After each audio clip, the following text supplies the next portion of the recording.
Tá? Eu acho que a gente está hoje no Brasil, e os números corroboram com a minha percepção, com o que o VC estava nos Estados Unidos nos anos 80, tá? Seja do ponto de vista de penetração relativa, ou seja, dólares por população, etc. Mas a gente está crescendo muito rápido, essa que é a verdade. Então, como eu falei para vocês, quando eu saí do Brasil em 2015, a indústria comandava 500 milhões de dólares, tá? Esse ano, não sei qual vai ser o número, mas vai ser alguma coisa como 8, 9 bi de dólares na América Latina. Então, de fato, é uma mudança muito, muito grande aí no tamanho do capital para essa área, e eu vejo que, de fato, VC hoje ele acaba, tecnologia de forma geral, acaba andando num ritmo muito diferente do resto da economia, o que é uma coisa muito boa. Fala pessoal, tudo bem? Eu sou o Pietro, sócio da Fisher Venture Builder, uma cofundadora de startups, e esse é mais um episódio do Projeto Venture, uma coprodução da Fisher e da Snack, que busca contar um pouco sobre a evolução do empreendedorismo digital no Brasil. No episódio de hoje a gente conversou com o Alexandre Vilela. O Alexandre trabalhou na Gradiente e na Samsung por alguns anos, foi aqui no Brasil e também na Ásia e no México. Depois foi fazer um MBA em SEAD, onde ele teve contato com Venture Capital e decidiu que queria fazer isso da vida. Voltando para o Brasil, ele entrou na Stratos, um dos pioneiros em Venture Capital no Brasil lá em 2008, depois foi da Intel Capital por 7 anos, depois foi para a Qualcomm e hoje está na Digital Bridge, um fundo listado lá nos Estados Unidos. E nesse tempo, o Alexandre participou de diversos dos mais importantes deals no Brasil e foi do board de unicórnios como Quinto Andar, Log, CargoX, Nuvenshop e ainda dos não unicórnios como a Edwall, por exemplo, e também da Mandic. A gente conversou muito sobre a evolução principalmente do lado do Venture Capital, tanto no Brasil como fora, e também o que o Alexandre está enxergando, sendo uma pessoa de fora do Brasil, o que ele está enxergando dos próximos passos do nosso ecossistema e também da evolução natural do Venture Capital aqui nos Estados Unidos. O papo está muito legal, é uma história contada por quem viveu isso de dentro, espero que vocês gostem. Ale, obrigado por aceitar participar desse projeto que a gente está fazendo, compartilhar um pouco do seu conhecimento vasto sobre esse ecossistema. Para a gente começar, você começou sua carreira lá na Samsung, na Gradiente, e depois foi para o mercado de Venture Capital. Por que essa decisão? Por que você decidiu fazer essa migração? O que você estava vendo lá atrás já? Eu fiz o meu MBA em 2003, eu fiz o MBA no INSEAD, na França. E na época que eu fiz o MBA, eu tive mais informação, mais acesso a disciplinas de Venture Capital e Private Equity. E na época que eu fiz o curso, eu fiquei absolutamente obcecado com a ideia de trabalhar nessa área. E o que me fez apaixonar por essa área de investimentos, essa área de Venture Capital, é o fato de que você consegue ter uma visão muito holística de uma empresa, você consegue, para você desempenhar bem o trabalho como Venture Capitalist, você precisa entender bastante de estratégia, você precisa entender de tecnologia, operações, você precisa entender de finanças e precisa entender de psicologia aplicada, talvez seja o skill mais importante de todos esses. E eu tive exposição a essa área durante o meu MBA e eu fiquei muito interessado em trabalhar nessa área. Eu tinha uma questão, eu era um profissional de indústria, eu trabalhei em empresas de tecnologia, fazendo gestão de operações por muitos anos, e para mim era complexo, eu não tinha nenhuma experiência em finanças, em mercado financeiro, mas eu tive o prazer de, durante o INSEAD, conhecer muitas pessoas que eram gestores de fundos de Venture Capital no Brasil, que eram ex-alunos do INSEAD. E através de uma dessas conexões, e durante o curso eu fiz uma disciplina de Venture Capital e fiz um trabalho de curso que era fundamentalmente falar sobre o mercado de Venture Capital e Private Equity no Brasil, e a gente acabou expandindo um pouco a ideia para mercados emergentes. O trabalho ficou bacana, virou um teaching note do INSEAD naquela época, e por conta disso eu acabei conhecendo muitos gestores de fundos de Venture Capital e Private Equity no Brasil, e um deles é o Alberto Camões, que é ex-aluno do INSEAD, é gestor, ele é um dos sócios da Stratos Investimentos, e aí o que aconteceu foi que quando eu voltei para o Brasil, terminei meu MBA, eu tinha um lock-up com a minha antiga empregadora, que era a Gradiente, eu comprei esse período de contrato, porque eles pagaram o meu curso, mas aí terminou esse período, eu fui trabalhar na Stratos, ele me convidou para ir para lá e eu fui para lá. Então isso foi um pouco como eu entrei nesse mercado de Venture Capital, isso já faz algum tempo. Eu comecei em Venture Capital em janeiro de 2008. A Stratos, ela tinha um fundo nessa área de tecnologia e eu fui a pessoa que, enfim, eu era o principal, o diretor de investimentos responsável por essa plataforma de tecnologia em particular. E esse fundo foi um fundo muito bem sucedido. Assim, eu acho que foi nos primórdios de Venture Capital, talvez tenha sido um dos fundos que melhor performou no Brasil. Esse fundo teve empresas como na época se chamava Senior Solution, depois ela passou a se chamar Sinqia, que hoje é uma empresa listada, do Bernardo Gomes, que é um empreendedor. Então, essa foi uma das empresas investidas pelo fundo lá da Stratos, e a outra, que também foi uma empresa de muito sucesso, uma empresa chamada Log Data Centers do Brasil, do Sidney Breyer, esse era o fundador, e essa empresa acabou sendo vendida para a Equinix e para a Riverwood Capital. Foi o primeiro deal da Riverwood Capital no Brasil, e esse deal sozinho ele pagou o fundo mais do que 2 vezes. Então, esse é um pouco como eu entrei nesse mercado de Venture Capital. Isso, enfim, foi em 2008, aproximadamente. Mas até um pouco antes, você teve uma boa vivência no mercado de tecnologia de hardware, né? Exatamente. E na Ásia, né, que é um mercado muito aquecido de componentes e chips e processadores, que na verdade é legal contar que na verdade foi o primórdio de Venture Capital nos anos 80, foi muito ligado a chips, né? Sem dúvida, a gente na época vivia um pouco o fenômeno da convergência de IT com telecom, com consumer electronics.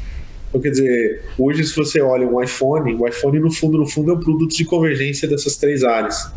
E foi mais ou menos nessa época, o iPhone é um advento aí de 2007, né? E na época, quer dizer, você tinha muita, e até hoje, né?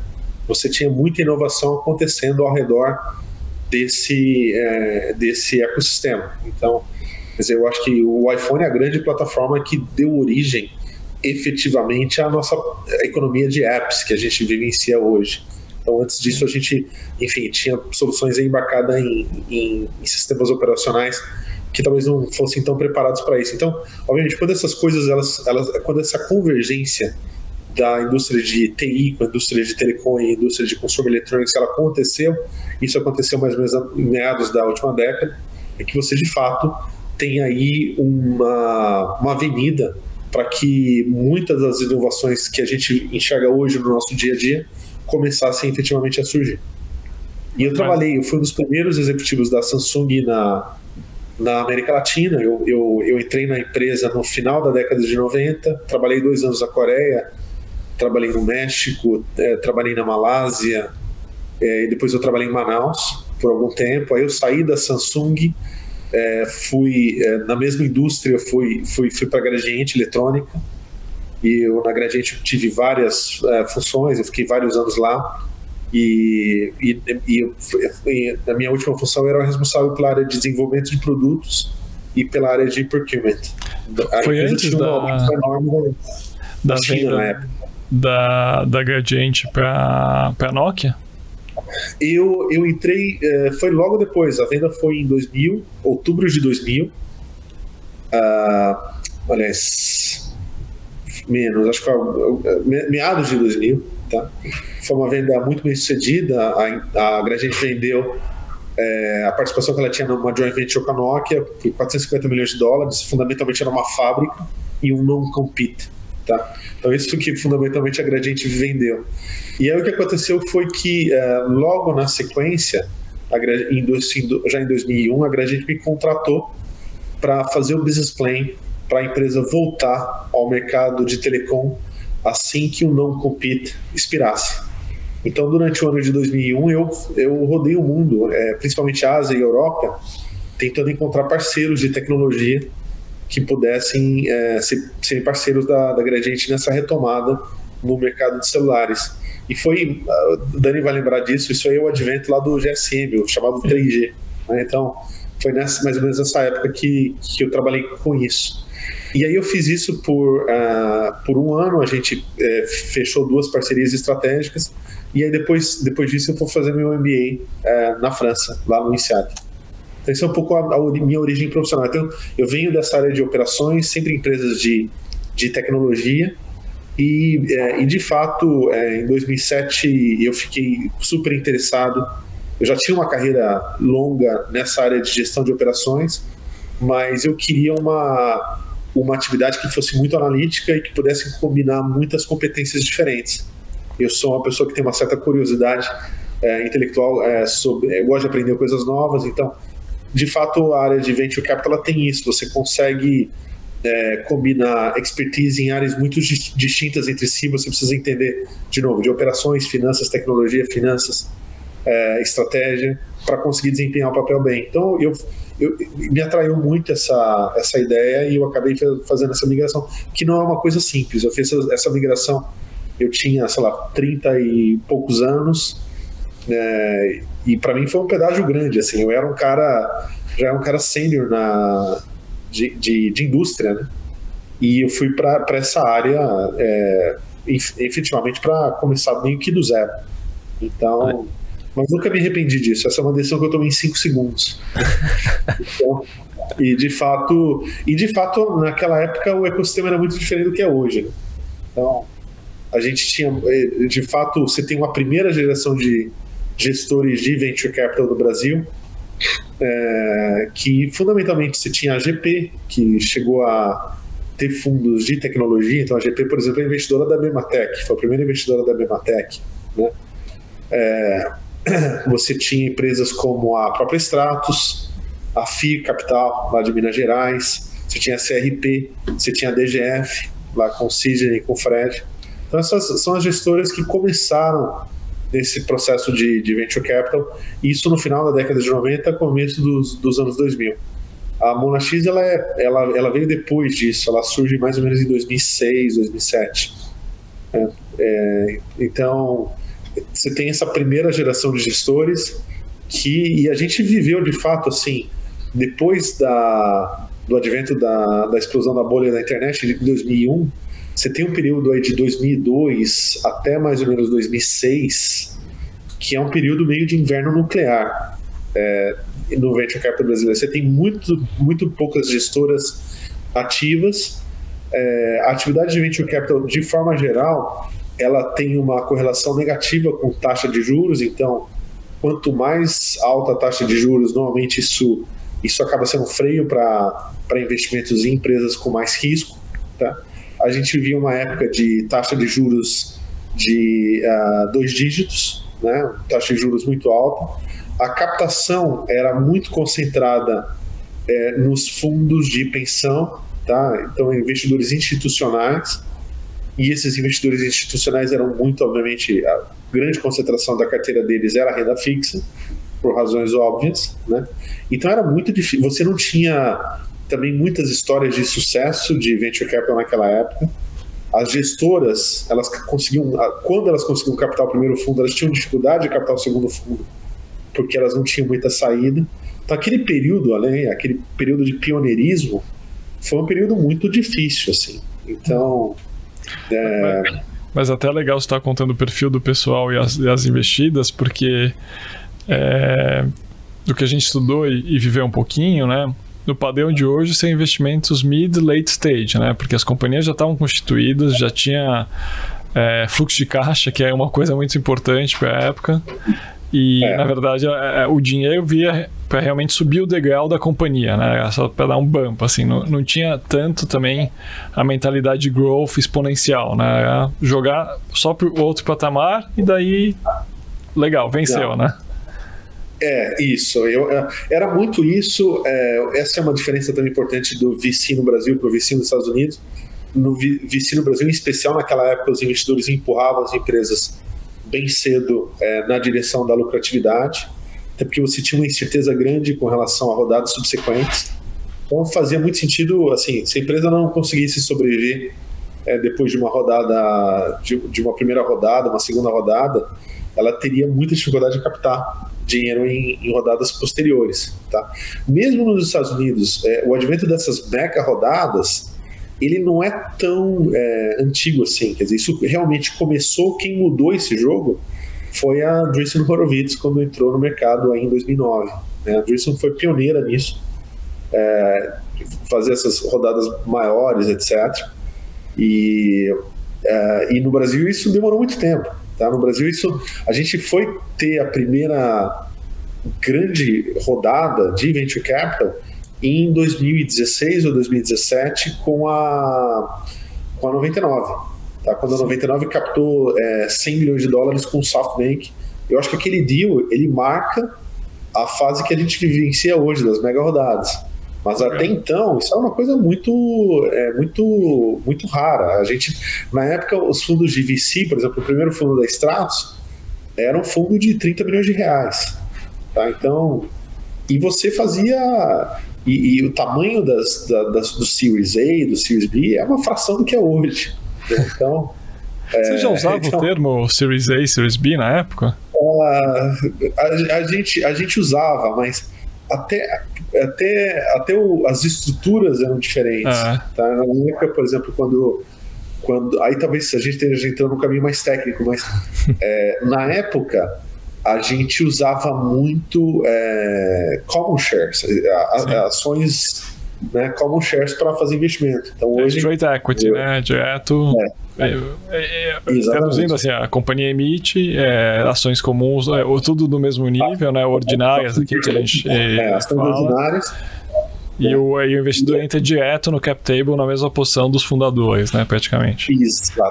Exatamente. Então o conceito era muito... A ideia de você fazer investimento em empresa pré-receita não era um conceito definido para investidor institucional na época. Então, se você quer levantar dinheiro com uma empresa que não tem receitas ainda, normalmente a ideia é você levantar com amigos. Tá? Investidores institucionais não entravam nesse tipo de negócio. Então, de fato, o ecossistema mudou muito daquela época. Assim, jogando um pouco para frente, eu me mudei do Brasil para os Estados Unidos em 2015.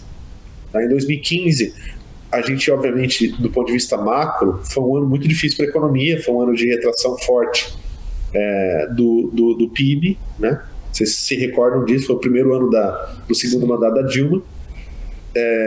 Na época, a América Latina inteira comandou alguma coisa com $500 milhões em investimentos de venture capital, o que é talvez 6-7% do que vai ser investido esse ano. Então, o salto que se deu nesse período, de fato, é um salto quântico. E acho que até é legal compartilhar, né, e também o que a gente sabe da tua jornada. Depois da Stratos, você foi para a Intel, que na época é o maior CVC histórico, ficou 7 anos, e ainda foi para a Qualcomm, que é o super CVC, muito ativo aqui, os dois muito ativos na América Latina. Então, acho que é legal você compartilhar um pouquinho essas experiências nesses CVCs, porque não só por ser CVCs, mas eles eram muito relevantes para pro momento, né? Antes da gente passar, eu queria só pegar só pegar um ponto, Ale, que você deu um retrato muito bom de lá 2007, 2008, 2009, da ponta do VC. Mas antes da gente passar a Intel e depois Qualcomm, como que era a ponta do empreendedor? Quem que eram os caras que você encontrava? Qual que era o perfil desse cara? Então, a gente teve um choque grande nessa ponta também. Tá? O que eu acho que a grande diferença, e eu acho assim, eu sou fã dos empreendedores daquela época, a grande diferença é que, assim, hoje essa ideia do chamado growth hacking, né? Essa ideia de você hackear crescimento, essa é tá virando quase uma ciência, essa ideia de como você leva uma empresa de 0 para $100 milhões de uma maneira determinística. Obviamente ela envolve arte, mas tem cada vez mais ciência ao redor desse tema, tá? Tem cada vez mais oferta de capital. O playbook, ele é um playbook cada vez mais maduro, né? As estratégias de go-to-market, o que funciona, o que não funciona. Hoje você tem muito mais conteúdo, muito mais informação com relação a isso. Na época, eu posso dizer para vocês que essas coisas eram mais intuitivas, né? A outra coisa é que existia um intercâmbio muito menor das pessoas. Então hoje, se você olha, boa parte das empresas que se tornaram unicórnios aqui no Brasil, elas são lideradas por ou o CEO ou o CXO. Você vai ter muita gente que trabalhou em outros ecossistemas, tem experiências aí de Vale do Silício, ecossistemas europeus, etc. Essas pessoas elas trouxeram para o Brasil também um pouco desse conhecimento. Houve uma troca importante de informação. Na época, isso era muito mais restrito. Na época, a noção de empreendedores saindo do Vale do Silício para voltar para o Brasil, para montar uma startup aqui, era um conceito um pouco exótico, né? Então essa talvez é uma outra grande transformação. Então eu acho que essa ciência do growth hacking hoje é muito mais bem entendida do que ela era há 10, 15 anos atrás, tá? Esse é o primeiro fator. O segundo fator é que você tem muito mais gente treinada em outros ecossistemas, tá? Disposta a vir para o Brasil para ser empreendedor. Esse é o segundo fator. E o terceiro fator, que também é muito relevante, hoje o acesso a ferramentas de tecnologia é muito diferente do que era naquela época. Então, hoje você tem acesso a, servidores na nuvem, software como serviço. Você não precisa comprar esses equipamentos para começar a empreender, tá? A AWS é uma empresa de 2006, tá? Então esses conceitos eles são relativamente recentes e é uma grande transformação. Outra grande transformação é o advento do chamado open source, né? O open source nada mais é do que são ferramentas, soluções de arquiteturas abertas, ou seja, você como empreendedor você consegue alavancar aquelas soluções abertas para o seu negócio de alguma forma. Então isso também te permite alavancar o seu negócio numa velocidade muito diferente do que você conseguia há 10, 15 anos atrás, quando você precisava construir essas coisas todas do zero, tá? Então você tem uma combinação aí de vetores, né, que fazem com que hoje seja muito mais fácil de você empreender. Mas respondendo objetivamente a tua pergunta, eu acho que também sim, essa questão dos empreendedores, o perfil hoje é diferente, tá? O perfil hoje dos empreendedores é muito mais global, tá? A ideia de que você pode ter empresas brasileiras se tornando empresas internacionais e globais, na época era um conceito muito exótico. Hoje não é. Acho que boa parte das empresas já nasce com essa ambição de ser ou uma empresa regional ou uma empresa global, tá? Obviamente essa questão do intercâmbio que a gente falou também acho que faz muita diferença, tá? Muito mais acesso a pessoas, a conteúdo, etc, tá? E eu acho que esses são os principais fatores. Então acho que é super legal registrar essa comparação, Ale, porque e isso faz parte aqui do registro do nosso trabalho com a Venture, de realmente categorizar o que é um empreendedor digital, né? Então é um cara que segue o playbook, é um cara que tem acesso a funding, e é um cara que pensa grande e global, né? Resumindo isso que você está falando. Esses são os principais, as principais diferenças. E enquanto realmente nesse momento você estava até já como VC em 2008, é muito vinculado à prática do empreendedorismo da economia real, né? O pessoal vinha muito da economia real e estava testando novos formatos ou novas tecnologias, né? Você não tinha o conceito de empresas nativamente digitais. Ele é um conceito de 7, 8 anos, tá? Naquela época não era... Enfim, a gente tá falando como se tivesse 70 anos, né? Mas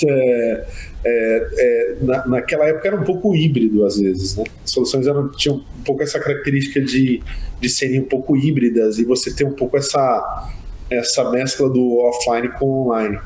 Na época, até por questões aí de conectividade, etc., era difícil você ter soluções 100% online, né?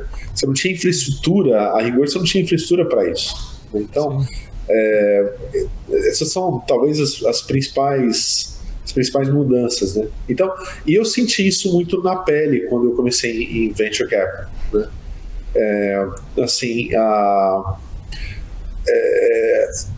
E aí eu acho que o que começou a mudar é que, assim, em tecnologia a gente tem esses grandes marcos que são as grandes transições tecnológicas. Então, você tem a onda aí da transição de internet, né? Quer dizer, de 95 até 2005, tá? Essa primeira onda de empresas, tá? Indo de 2005 até 2015, você tem uma segunda onda que ela é absolutamente transformacional, que fundamentalmente são é o advento de duas tecnologias. A primeira tecnologia do cloud computing e a segunda tecnologia chamada mobilidade, né?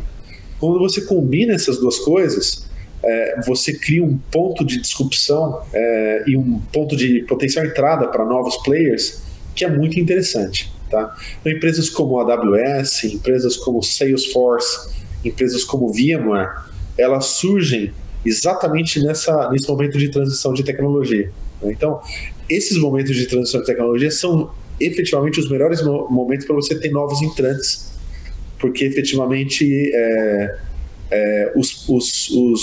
as empresas já estabelecidas, elas têm um legado grande e às vezes a capacidade delas de reagir fica um pouco comprometida, né? Então, quando você tem um custo, o pior inimigo da mudança é o custo fixo, né? Então, quando você tem um custo fixo muito alto, às vezes fica muito complicado você fazer mudanças rápidas, em especial para mercados nascentes. Eu tenho uma crença muito forte de que as startups, elas são as melhores, digamos, elas são muito mais bem preparadas do que empresas grandes para achar o product market fit em indústrias que estão começando, tá? Empresa grande, eu já trabalhei em empresas muito grandes, elas não conseguem fazer isso com agilidade, ao passo que uma startup, você consegue fazer isso muito rapidamente, né? Então aí você tem nesse período entre 2005 a 2015 o advento dessas duas novas ondas tecnológicas, o cloud computing com a mobilidade, tá? E isso aí cria, de fato, uma avenida para que uma nova geração de empresas surgisse no Brasil e, obviamente, no mundo inteiro. Você quer continuar lá naquela linha da Intel depois? Pode ser. Então, você começou na Intel... Exatamente, eu queria falar da Intel. A Intel, parênteses aqui para vocês editarem depois. Eu cometi uma injustiça. A Intel é um player ativo no Brasil desde 99. Tá? Uhum. Então, ela naquele conjunto de players iniciais. Então, a Intel ela começa no Brasil em 99, tá, com o Carlos Cockrum, que é um grande amigo, né?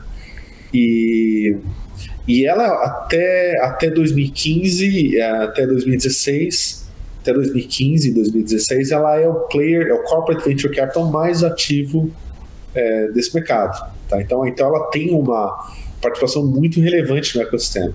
Então, só pra gente deixar claro, a gente tá falando da Intel Capital aqui, né? Intel Capital, exatamente. Não, e é muito importante assim a gente registrar, porque na verdade o que a gente fala hoje assim como o status de SoftBank, esses grandes fundos, é a Intel da época. Só como referência global, como porte de investimento, como time, né? É o mesmo status que a gente hoje fala em outros players. A Intel, assim, para vocês terem uma ideia, a Intel tem mais IPOs no portfólio do que a Sequoia. A Intel Capital tem mais de 200 empresas que fizeram IPO. Então, é uma empresa poderosíssima, tá? Ela tende a investir mais em empresas B2B do que em empresas B2C, tá? Mas a Intel tem, sucessos no portfólio, empresas como a VMware, que hoje é um negócio de 50, 60 bilhões de dólares. Tem a própria Broadcom, que é uma empresa que vale mais de 100 bilhões de dólares, que é uma empresa de portfólio. E várias, enfim, tem centenas de casos de sucesso. No Brasil, a Intel tem casos como a CertSign, que é essa empresa de certificação digital, que virou uma empresa muito grande. empresas como a Sonda, que depois abriu capital no Chile, a Spring Wireless. É até complicado de falar, porque são tantas empresas que foram investidas ao longo desses anos, que acaba sendo até um pouco injusto aí de começar a falar. Mas a Intel, ela por vários anos, ela foi um dos venture capitalists mais ativos aqui na região, e de longe o corporate venture capital, quer dizer, o venture capital feito por empresas, o braço da Intel de longe era o mais ativo de todos. Tá? Então, acho que a contribuição da Intel nesse ecossistema é uma contribuição muito importante. E trabalharam na Intel pessoas como o Carlos Cockrum, que hoje trabalha na Qualcomm, né? É o CEO da Qualcomm, COO da Qualcomm Ventures, pessoa muito próxima. Pessoas como o Ricardo Alário, que hoje é CEO da Odata, lá junto com o pessoal do Pátria. O Fábio de Paula, que hoje é GP da Indicator Capital. Eu passei por lá por 7 anos, mais ou menos. Carol Strobel, que hoje trabalha na Redpoint Ventures. Enfim, bastante gente, assim. Tive o privilégio de trabalhar com todos eles, né? E a outra empresa que merece muito destaque é a Qualcomm Ventures, né? A Qualcomm, ela veio para o Brasil nas mãos do Carlos Cockrum também. Então o CK começou a Qualcomm Ventures no Brasil em 2012, tá? 2013. E a Qualcomm Ventures, ela tem um dos melhores portfólios de venture capital do Brasil. Então, empresas como Nuvem Shop, empresas como Quinto Andar, CargoX, que agora chama Frete.com, tá? Empresas como Log. Então, só que são 4 unicórnios, tá? E tem vários outros in the making, né? Mas se eu não me engano, foi muito ativo no caso da 99, né? Foi exatamente a 99. Então, a Qualcomm Ventures foi a primeira investidora institucional junto com a Monax, tá? Na 99. Que mais? Puxa vida, vamos lá, tem IDWall, que é outra empresa super conhecida, a Asium, que é um investimento mais ou menos recente, HighLab, que é um investimento recente, a Zup, também, que é um investimento mais ou menos recente. Não é tão recente, mas é uma empresa que hoje é parte lá do grupo lá da Móvel, é uma empresa bastante grande. Assim, são várias histórias de sucesso, tá? E os corporates, eles têm um papel especial no ecossistema, porque o corporate venture capital, diferente do VC, ele tem 2 motivações, tá? Ele tem uma motivação financeira, então é parecido com o VC nesse aspecto, então quer ter ganho de capital nos investimentos que faz. E a segunda motivação é uma motivação estratégica, tá? E no caso do Brasil, essa motivação estratégica ela está sempre muito atrelada à aceleração de algum ecossistema de tecnologia, tá? E então os investimentos da Qualcomm, eles tiveram, em especial esses investimentos iniciais em empresas de mobilidade como 99, eles tinham muito o interesse de aumentar a penetração de smartphones. No Brasil, hoje é uma coisa absolutamente pervasiva, mas em 2012, 2013 não era, tá? Então, o investimento da 99 foi feito em 2013, para vocês terem uma ideia. Então, os corporates, eles têm essa pegada, eles têm esse ângulo também de aceleração de ecossistema. Em especial, aqui nos Estados Unidos, a Intel Capital e a Qualcomm Ventures têm outros objetivos estratégicos também, né? Inclusive, algumas vezes investem em empresas que acabam sendo compradas mais tarde. Sim. No Brasil isso é um pouco mais raro, né? Mas acho que eles cumprem um papel muito importante nessa questão de aceleração de ecossistemas. Ale, e como foi essa migração, essa mudança daqui do Brasil aí para os Estados Unidos? Olha, eu vou ser bem sincero para você, ela não foi simples. Tá? Eu no Brasil eu sempre fui, até por uma característica do mercado brasileiro na época, tá? Eu sempre fui, na época quando eu me mudei para os Estados Unidos, eu era generalista no Brasil, então eu fiz coisas de healthcare, empresas como Pixion. Nessa época você estava na Intel? Exato, eu estava na Intel, até empresas de fintech como Technisys, tá? Eu fiz coisas em setores bem diferentes, tá? Eu sempre fui uma pessoa de B2B, Digital Enterprise, então investindo em empresas que fornecem soluções para a empresa, E quando eu vim para os Estados Unidos, eu recebi um mandato muito específico, focado em áreas de infraestrutura digital, 5G, networking, né, que é redes de telecom e infraestrutura de telecom. Tá? E quando eu vim para cá, eu fiquei muito preocupado. Eu falei, puxa, será que eu vou ter deal flow nessas áreas? E essa é uma das questões. Aqui nos Estados Unidos você tem muita profundidade de deal flow, você tem muitas empresas, né? E o que eu senti de dificuldade, tá, quando eu vim para cá? Aqui, o ecossistema aqui nos Estados Unidos, em particular no Vale do Silício, você tem muito a cultura do chamado Product CEO, né? Ou seja, o CEO, ele normalmente é um cara que vem de uma área mais técnica, normalmente uma área de produto, uma área de engenharia, que conhece tecnologia extremamente bem, né?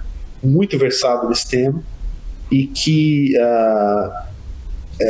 enfim, para você ter sucesso nessa atividade, você de fato precisa conhecer muito bem a língua da indústria que você cobra. Aqui nos Estados Unidos também, assim, os partners, eles tendem a ser mais especializados por verticais bem definidas. Então, assim, obviamente você tem empresas como Andreessen Horowitz, que faz um pouco de tudo, mas você tem especialização no nível do partner, né? Isso claramente acontece, tá?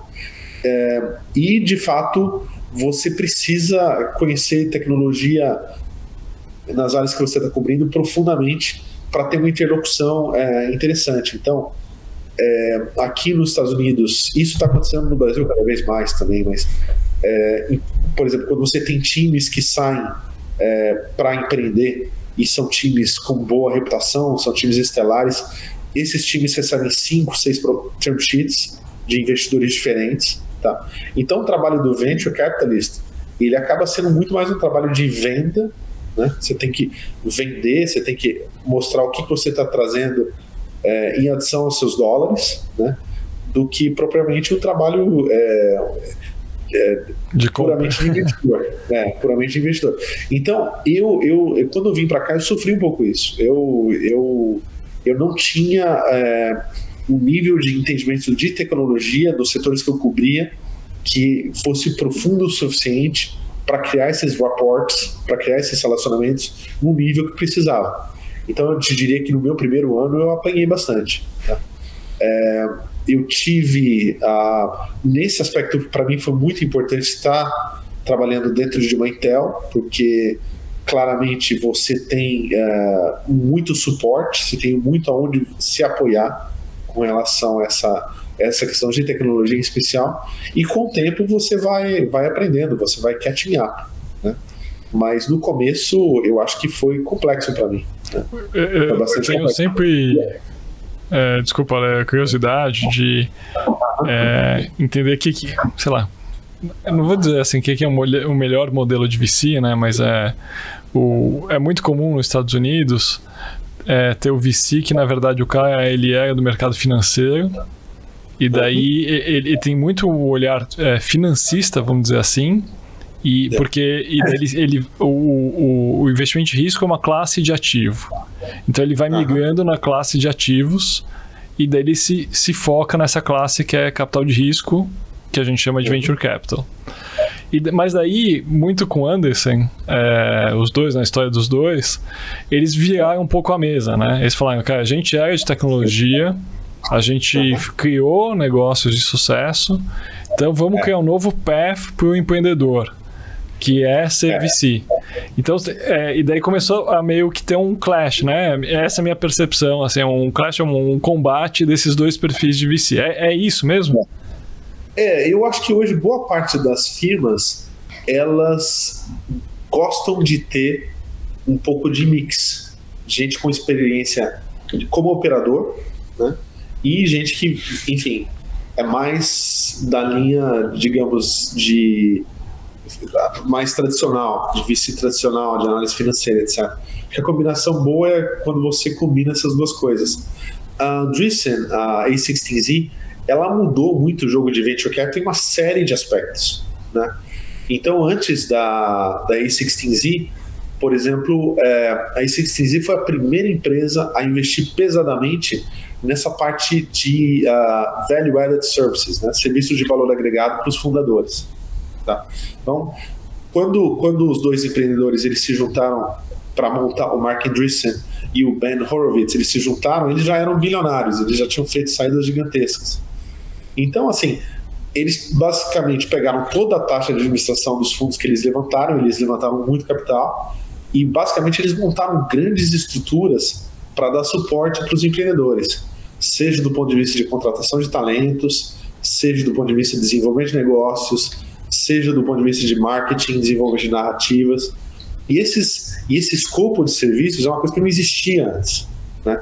Então, para o empreendedor ter acesso a isso, ainda que de forma compartilhada com outros, é uma coisa que tem muito benefício. E eles começaram a ganhar muito deal em função disso.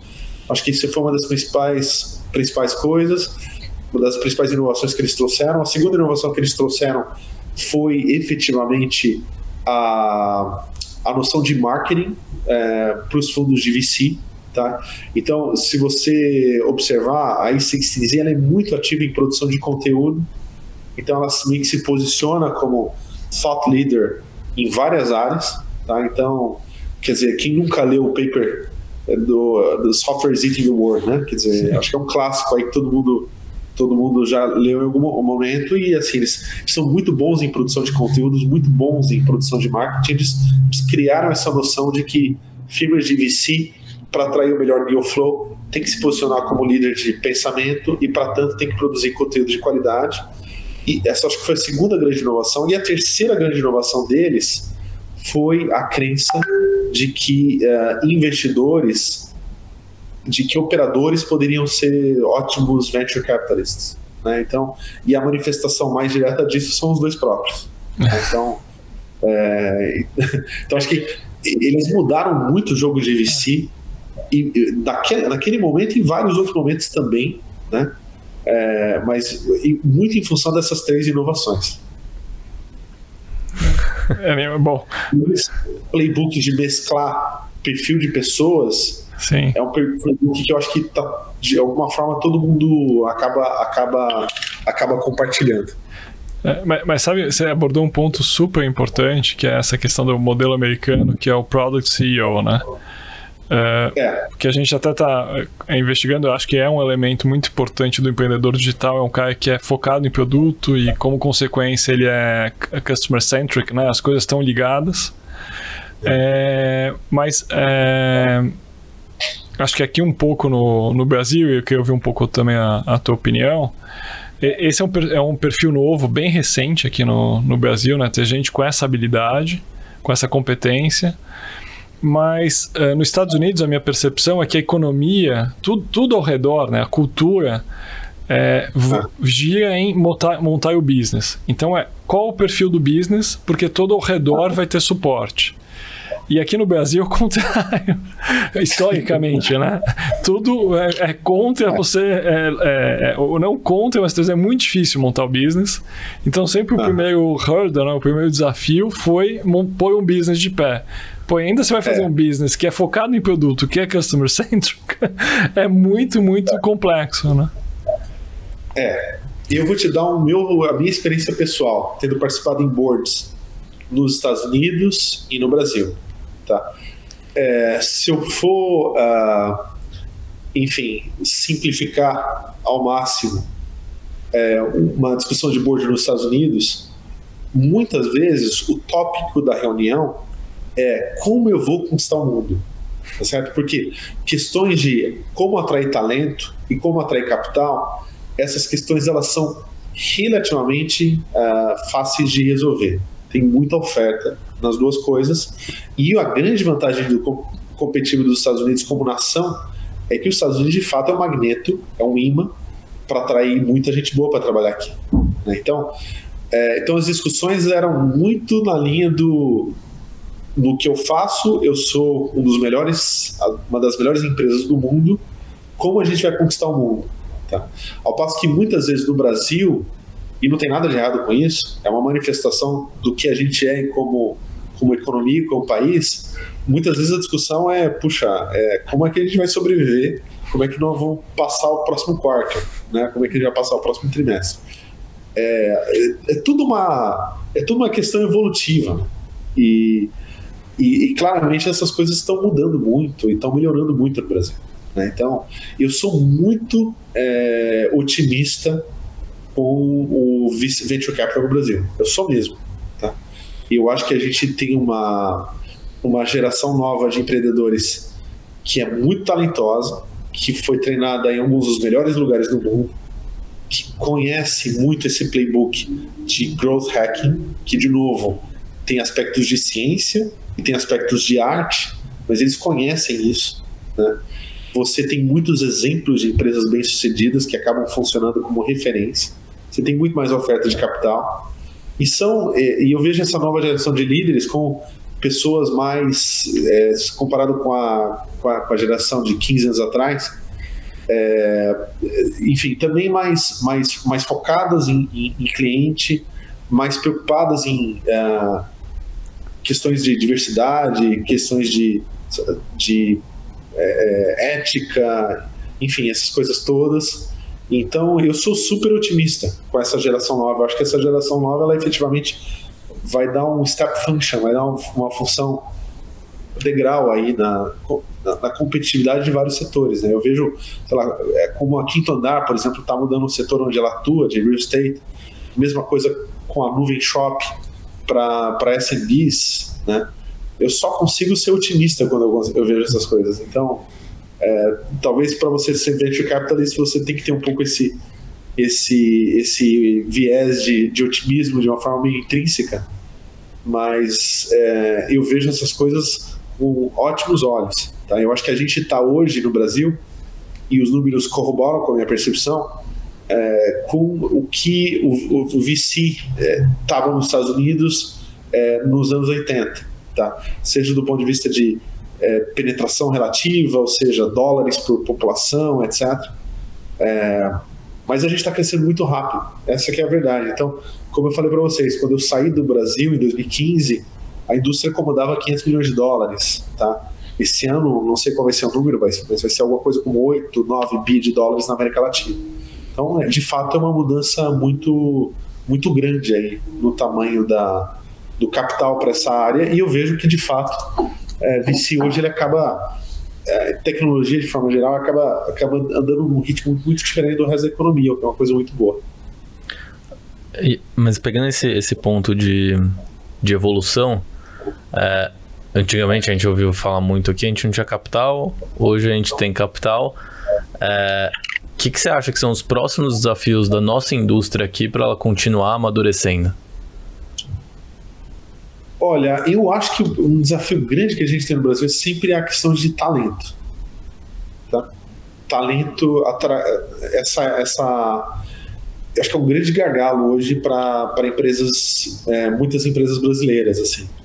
Eu acho que a gente deu saltos quânticos nisso, mas vejo também que muitas empresas, a gente tem muita gente talentosa, muito founder talentoso, às vezes o primeiro nível também super talentoso, e às vezes falta gente talentosa para ocupar posições, porque assim, está aparecendo muita empresa, tem inovação acontecendo de todo lado, e essas coisas, você tem que olhar isso sob a ótica de oferta e demanda, tá?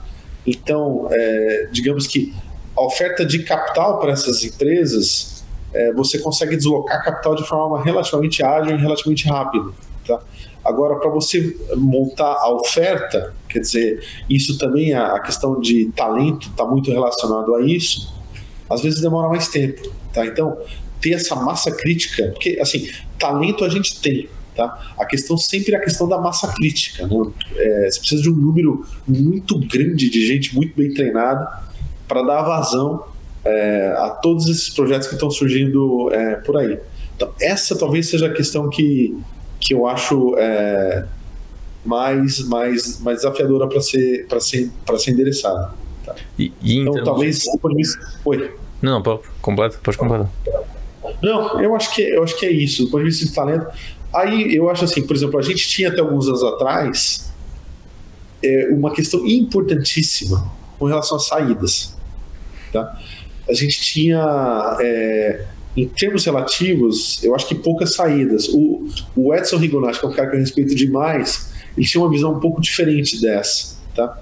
O Edson, às vezes, ele colocou uma visão também baseada em dados, etc., que tinha muita gente que fazia saída, mas enfim, tinha um certo receio de colocar isso de uma maneira mais vocal, por questão de segurança, etc., mas, enfim, acho que boa parte das pessoas concordaria comigo que, sei lá, até 5, 6 anos atrás, a gente tinha poucas saídas de bom tamanho no Brasil, tá? E isso é uma coisa que tem mudado, tá? Então, acho que nesse aspecto, de novo, a 99 ela foi um divisor de águas, porque foi a primeira empresa brasileira a ser vendida de tecnologia, sendo vendida a um valuation acima de $1 bilhão, que de certo modo validou o conceito de que você poderia ter empresas brasileiras sustentadas pela economia doméstica, com valuations que pudessem de alguma forma remunerar um valuation de saída, né, um valor de saída que pudesse de alguma forma remunerar todos os investimentos que foram feitos ao longo dos últimos anos. Então, acho que ajudou a validar muito o conceito.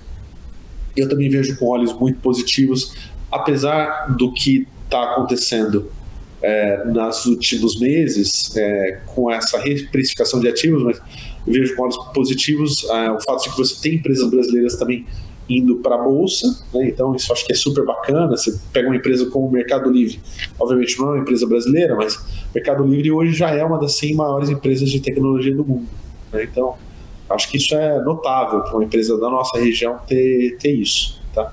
E a minha análise mais pura e simples, e talvez seja até aspiracional, mais do que baseada em dados, mas se você olha, por exemplo, América Latina hoje, a gente tem alguma coisa com 25 unicórnios, talvez agora estejamos mais perto de 30, né?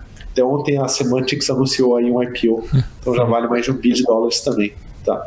Isso é mais ou menos equivalente ao que a gente teve na China em 2013 e 2014, e hoje a China tem mais ou menos 300 unicórnios, né? Então você vê que a gente pode estar... obviamente, nós temos sempre essa impressão de que a gente está vivendo um momento de renascimento, né? Vamos dizer assim, não é renascimento a palavra que eu quero usar, renascença, né? Estamos na Florença dos anos 1500 aqui. Mas se você compara com outros ecossistemas, pode ser que de fato o melhor ainda esteja por vir. Esse é o ponto que eu quero fazer. Legal. Tomara, né? Trabalhamos para isso. Mas eu acho que assim, quando a gente olha para a China em particular, de fato, a China em 2014 e 2013 tinha mais ou menos o mesmo número de unicórnios que a gente tem hoje, tá? E hoje eles têm 300. Tá? Então, será que a gente não está numa escalada de daqui a 3, 4 anos tem 100 empresas com mais de $1 bilhão de valuation? Acho que possivelmente sim, tá? O grande salto quântico, quando a gente fala de tecnologia, é que hoje a computação ela é muito barata, e isso faz com que, de novo, software ele displace, como é que desloca, né? Software, ele desloca. Software ele acaba deslocando human labor, trabalho humano. Então, o software cada vez mais faz atividades tradicionalmente feitas por humanos. Software displays physical infrastructure, infraestrutura física, hardware. O software ele faz isso também. Então, hoje, eu e Dani somos apreciadores aí da indústria de redes. Redes hoje é cada vez mais baseado em software. Tá? Então, na medida que o software, por exemplo, outra manifestação disso muito interessante é a indústria automobilística. Então, hoje, se você pega o último modelo da Tesla, você tem 160 processadores ou controladores no carro, né? Um carro moderno ele vai gerar alguma coisa com 4 petabytes de informação por dia. Ou seja, é um data center em rodas, em cima de rodas. Tá? Em 2030, a Tesla estima que mais ou menos 20% do custo de um carro vai ser basicamente eletrônica e software. Tá? Então, de novo, o software ele cada vez mais vai ocupando mais espaço em praticamente todas as indústrias que a gente conhece. Você pega a indústria, mesmo as mais tradicionais, indústrias de relógio, por exemplo, né? Pensa no Apple Watch. Né? Apple Watch no fundo é uma federação de aplicações que rodam no seu pulso. Né? De novo, é software empurrando mecânica nesse caso. Né? Então, na medida que o software ocupa esse espaço todo, em qualquer um dos segmentos da economia, é natural você pensar que isso também vai se manifestar em saídas cada vez maiores para empresas de tecnologia, para empresas de software. Tá? Eu acho que essa acaba sendo a crença de todo mundo. É um pouco o que permeia o meu otimismo com relação a esse segmento.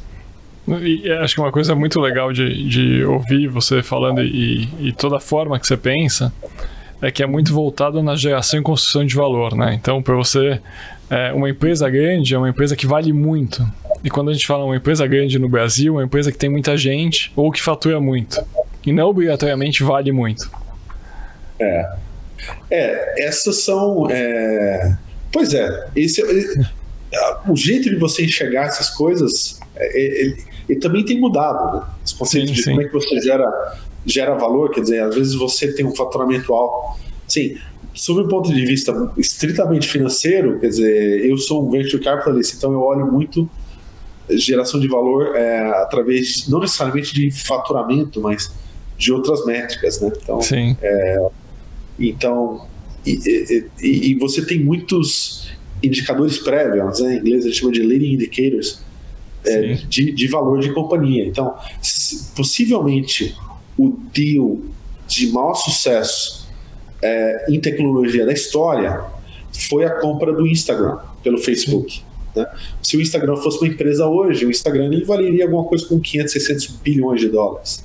E quando o Instagram ele foi comprado pelo Facebook, ele já gerava muito valor, só que ele não gerava, não tinha faturamento naquele momento. E ele foi comprado por $1 bilhão, e na época foi um número que escandalizou as pessoas, né? Poxa, como é que você paga $1 bilhão para um negócio que não tem faturamento? E efetivamente eu diria que foi um movimento defensivo do Facebook, porque possivelmente o Instagram poderia ter matado o Facebook em poucos anos, e foi um movimento de gênio, né? Então eu acho que foi uma cartada de gênio lá do Zuckerberg. Pegando nesse gancho, Ale, a gente tem visto rodadas cada vez maiores em negócios cada vez mais iniciais, num contraponto muito grande a esse jeito de pensar múltiplo. Então, num mercado mais tradicional, você pegaria lá um private equity, um múltiplo de EBITDA, geração de caixa, receita, e a gente tem visto isso ficando cada vez mais longe desse mundo tradicional. E você trouxe aqui, a gente tem outros jeitos de enxergar a geração de valor, além da geração de receita em si. Como que você vê esse movimento dessas empresas valendo cada vez mais em estágios tão iniciais, se a gente está aqui caminhando para um mundo que vai ser assim ou se isso vai ser corrigido ao longo do tempo, e como você faz para calcular esse valor, já que não é mais baseado em números preto no branco. Essa questão é muito multifacetada. Então, vou começar tentando tocar em alguns pontos que eu acho importantes. Tá, a questão de empresas mais iniciantes levantarem muito capital, por um lado eu acho interessante porque você está acelerando a jornada dessas empresas. Por outro lado, eu acho que de alguma forma a gente está colocando dinheiro demais em empresas que às vezes não estão nem muito preparadas para isso. E eu te digo assim, uma coisa que para mim sempre foi muito interessante quando eu comparo empresas brasileiras e empresas americanas, é que empresas brasileiras elas tendem a ser muito mais eficientes no uso de capital, muito mais eficientes, tá? Elas pecam em outras coisas, mas elas são muito eficientes no uso de capital. O que elas pecam, por exemplo, você acha? elas pecam, por exemplo, elas são muito boas, elas têm mais dificuldade de escalar, tá? Acho que isso tem um pouco a ver com distribuição. As empresas americanas, elas pensam em distribuição global um estágio muito inicial, elas pensam nessa ideia de canais globais em fases muito iniciais, e no Brasil isso às vezes é um afterthought, você vai pensar nisso depois de alguns anos, né? Então as empresas americanas, elas são muito boas para planejar go-to-market e para executar isso com uma visão aí de plurianual, eu diria, né? As empresas brasileiras, elas são muito boas, muito eficientes no uso de capital, tá? Quando você coloca capital demais numa empresa que não está preparada para isso, existe uma tendência muito natural de que esse dinheiro ele começa a ser gasto com coisas talvez periféricas, talvez não tão centrais. A ideia do crescimento a qualquer custo eu acho sempre uma ideia muito perigosa, para ser bem sincero. Muitas vezes ela acaba muito mal, tá?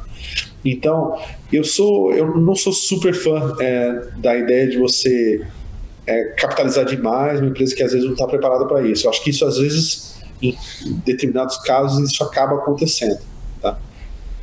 Sob a ótica do venture capitalist, ela também é uma ótica complexa, tá? O venture capitalist ele é medido de duas formas, tá? É muito simples. Ele é medido pela quantidade de capital que ele investe e pelo retorno que ele tem naquele capital, tá? Então ele precisa performar nessas duas métricas, tá? Então quando ele acha uma empresa que na cabeça dele é uma empresa vencedora, interessante, a inclinação natural, o desejo natural é colocar o máximo de capital possível naquela empresa, tá? E aí você pode levar a um pouco esse conceito de incentivos perversos, tá? E então, até para ele, né? Um pouco, porque a base da estratégia é de portfólio, né? Então, sei lá, sempre é difundido, né? De um portfólio de 10, que vai pagar todo o investimento feito, e 2 a 3 que vão completar esse pagamento, e que daí gera o múltiplo do que retorna o múltiplo para os investidores, né? E alguns vão perder, né? Essa é a questão. Mas assim, quando exato. Então essa é um pouco a lógica de portfólio que a gente sempre teve historicamente, tá? O que está acontecendo agora na indústria de VC é que tem várias coisas interessantes, né? Quer dizer, uma delas é que 2022 provavelmente vai ser o primeiro ano na história da indústria de venture capital que os players tradicionais de venture capital não vão responder pela maior parte do capital empregado na indústria, tá? Então você tem muito dinheiro vindo de hedge funds, tá? Empresas como Tiger, tá? Empresas como Insight, tá? Que são tradicionalmente hedge funds, muito dinheiro vindo de corporates, tá? A gente falou de Qualcomm, Ventures, Intel Capital, etc. E isso pela primeira vez vai suplantar a quantidade de dinheiro investida diretamente por VCs. A indústria de VCs hoje, ela está, fundamentalmente, você tem duas maneiras de ganhar dinheiro nessa indústria. Uma é pela escala, tá? Você tem uma escala brutal de dinheiro sob administração, você oferece para o empreendedor o menor custo de capital possível, ou seja, em outras palavras, um valuation muito alto, coloca muito dinheiro naquela empresa e ganha pela escala que você está aportando. Então, sei lá, eu tenho, se eu quero ganhar 100 milhões de dólares numa empresa, eu posso investir 10 milhões de dólares e ter um retorno de 10 vezes, ou posso colocar um bi e ter um retorno de 10% e eu vou ter os meus 100 milhões de dólares, tá? Você tem essas duas, então você ganha com a escala, então essa é uma abordagem. Então, muita gente, alguns players bem estabelecidos têm feito isso, você colocar muito dinheiro nas empresas, meio que antecipando as rodadas, seja do ponto de vista de tamanho, seja do ponto de vista de valuation. E oferecendo o nome só para o pessoal aqui, ficou conhecido como a estratégia SoftBank, né? Que foi o primeiro aqui na nossa região a puxar isso, né? Exatamente. Então, essa é uma estratégia, e não tem nada de errado com ela, tá? E você tem uma segunda estratégia, que é o caminho da especialização, tá? Especialização profunda, que é a ideia de você reduzir o custo de capital para o seu empreendedor pelo fato de que você está agregando outras coisas que não dinheiro. Tá? Então, na minha visão, você tem esses dois caminhos. Quem ficar no meio vai acabar tendo retornos medíocres, no sentido de retornos muito medianos. Tá? E você acha que esse é o próximo passo para a evolução do ecossistema do Brasil? Eu acho que isso já está acontecendo nos Estados Unidos de uma forma muito marcada, e isso vai acontecer no Brasil também. Tá? Então eu tenho certeza disso. Então são essas duas possibilidades. Tá? Uma outra tendência importante, meio que corrobora com a anterior, é que hoje muitas empresas elas preferem ficar mais tempo privadas, sem abrir capital. Então, você pega empresas como o Airbnb, como o próprio Uber, Snowflake. Quando elas resolveram abrir capital, elas já valiam dezenas de bilhões de dólares. Tá? O que acontece muitos gestores de ativos líquidos, hedge funds, etc., eles olham para essa situação e falam assim, puxa vida, como eu consigo ter acesso a esse tipo de oportunidade numa fase mais inicial? Né?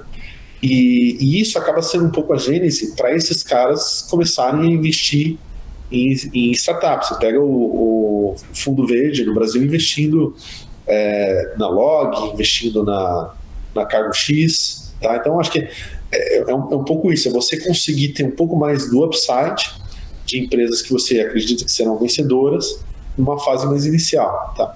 E também é um pouco a gênese de um Tiger da vida ser cada vez mais ativo em Venture Capital. Tá? Então, você consegue capturar muito mais upside nessas empresas vencedoras se você entrar numa fase muito mais inicial. Tá? Então, isso gera um nível de competição na indústria muito maior do que era 10 anos atrás. Tá? Então, essa é uma indústria que também tem uma pressão competitiva muito forte. Tá? Então, acho que essa é um pouco a ótica de quem está do lado de cá.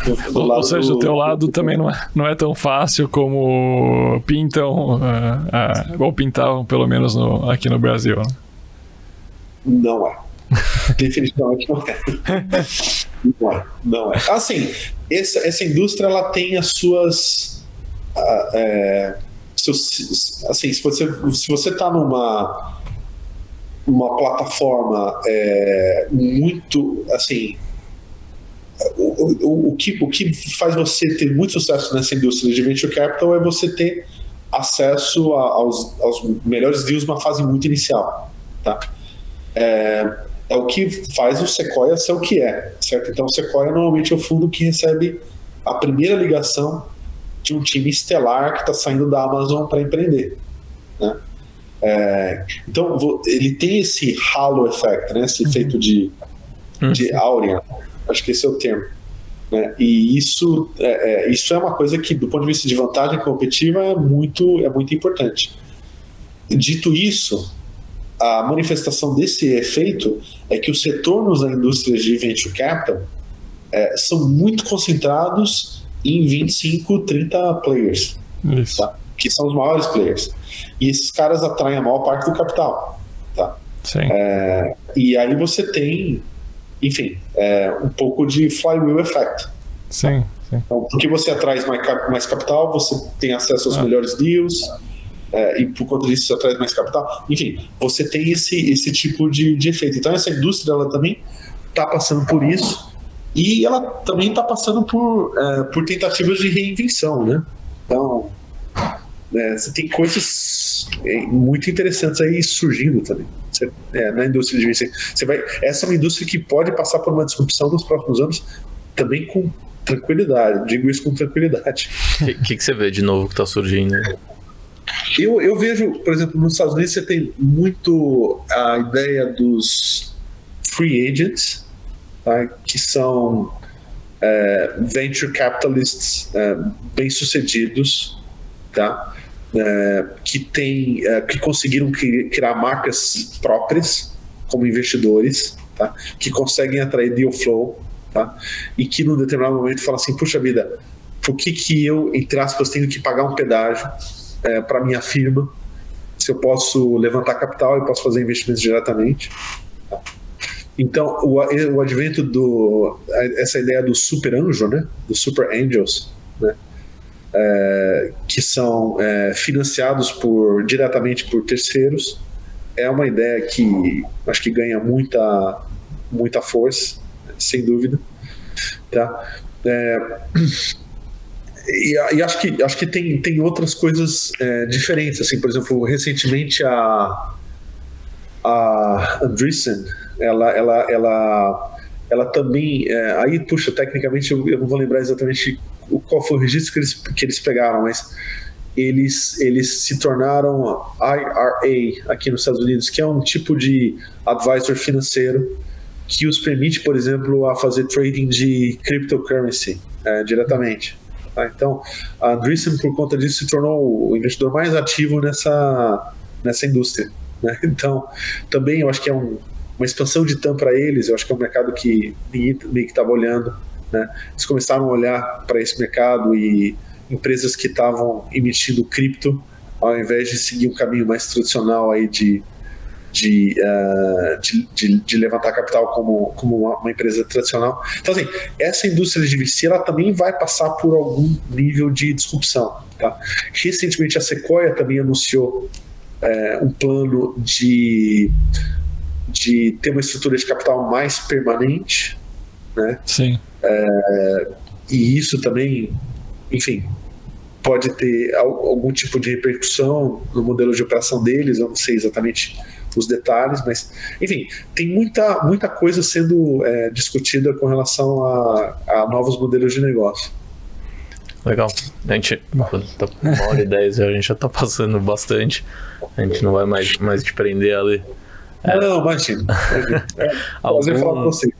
Algum comentário, consideração final, alguma coisa que você queira... Puxa, pessoal, eu só fiquei chateado que eu esqueci de falar da Intel naquele começo lá, mas depois me salvam aí. Não, eu acho que não. Acho que, não sei, Dani, faltou falar alguma coisa que você acha que faz? Foi super completo, acho que super rico, e a gente conseguiu aprofundar bastante da dinâmica de VC e do que você vê pro futuro, né? Então... Pô, foi muito bom. Acho que sim, acho que é isso aí, turma. Tá, e acho que esses são os principais pensamentos com relação a esse negócio. Legal. Eu vou só fazer o encerramento aqui pra gente colocar. Tá bom. Ale, muito obrigado pela participação, por ter aceitado compartilhar sua história, um pouco do que você está enxergando aí fora e como você vê de fora para dentro o mercado brasileiro. Lembrando, pessoal, que esse é mais um episódio do Projeto Venture, que a gente busca contar a história do empreendedorismo digital no Brasil a partir de quem viveu esse mercado por dentro. Você vê o projeto completo nos nossos links, nas redes sociais, no site da Fisher, no site da Snack, e também na plataforma que você estiver assistindo, provavelmente vai ter um linkzinho aí para você acessar direto, tanto episódios completos quanto a página do projeto por inteiro. Ale, de novo, muito obrigado. Eu acho que é isso, foi sensacional. Muito bom, pessoal. Eu me senti um pouco mais velho hoje do que eu acho que eu sou, né?